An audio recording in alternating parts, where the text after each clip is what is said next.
ಅಂತ ಬರೆದು ಇದನ್ನ ಬರಬೇಕು, ಜೋಳ ಅಂತ ಬರೆದು ಅದನ್ನ ಬರೀಬೇಕು. ಇದು ಬರ್ಕೊಂಡ್ಮೇಲೆ ಏನಂತ ಕೇಳೋರು, ಉಗ್ರಾಣದಲ್ಲಿ ಇರುವ ಆಹಾರ ಧಾನ್ಯಗಳ ಒಟ್ಟು ತೂಕ ಎಷ್ಟು?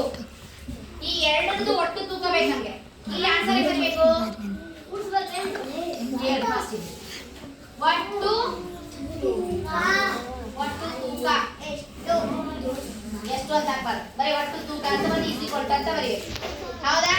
ನೆಕ್ಸ್ಟ್ ನೋಡಿ, ಈಗ ನಾವು ಲೆಕ್ಕ ಮಾಡ್ಬೇಕಾದ್ರೆ ಎಡಕ್ಕಿಂತ ಮಾಡ್ಬೇಕಾ ಬಲಕ್ಕಿಂತ ಮಾಡ್ಬೇಕಾ? ಎಡಕ್ಕಿಂತ ಮಾಡ್ಬೇಕು. ಇದು ನಮ್ಮ ನಾನು ಈ ಕಡೆ ನಿಂತೀನಿ, ಎಸ್ ಬಲಗೈ, ಇದು ಬಲಗೈಗ, ಇದು ಎಡಕ. ಸೊ ನಾವು ಬಲಗಡೆಯಿಂದ ನಾವು ಲೆಕ್ಕ ಮಾಡ್ತಾ ಹೋಗ್ಬೇಕು. ಬಲಗಡೆ ಮೀನ್ಸ್ ಬಿಡಿ ಸ್ಥಾನದಿಂದ ಲೆಕ್ಕ ಮಾಡ್ಬೇಕು. ಯಾವ ಸ್ಥಾನದಿಂದ? 10, 100, 1000. ಬಿಡಿ 10, 100, 1000. ಸೊ ಬಿಡಿ ಸ್ಥಾನದಿಂದ ಲೆಕ್ಕ ಮಾಡ್ಬೇಕು ಹೋಗ್ಬೇಕು. ನೋಡಿ ಇದು ಯಾವ ಲೆಕ್ಕ? ಒಟ್ಟು ಅಂತ ಯಾವ ಲೆಕ್ಕ ಮಾಡ್ಬೇಕು?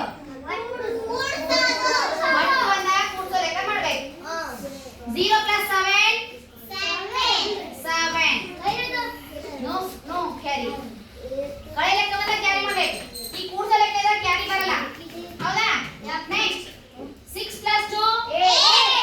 6 ಗೆ ಕೂಡಿಸಿದ್ರೆ 8. 3 + 4 7.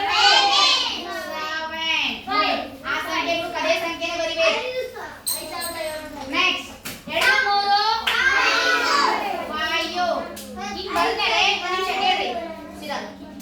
ಈ ತರ ಬಂದ್ಮೇಲೆ ಫಸ್ಟ್ ನಾವು ಕಾಮ ಹಾಕ್ಬೇಕು. ಕಾಮ ಏನ್ ಹಾಕ್ತೀರಾ? ಬಿಡಿ 10, 100 ಹಿಂದ್ಗಡೆ ಮಾಡಿರ್ಬೇಕು. 100 ಹಿಂದ್ಗಡೆ ಕಾಮ ಹಾಕ್ಬೇಕು. ಈಗ ನಾವು ಇದು ಹೋಗ್ಬೇಕು. 5787 ಕ್ವಿಂಟಾಲ್. ಇದೇನೈತಿ?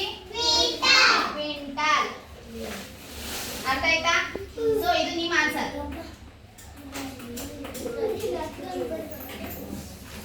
ಗೊತ್ತಾಯ್ತಾ?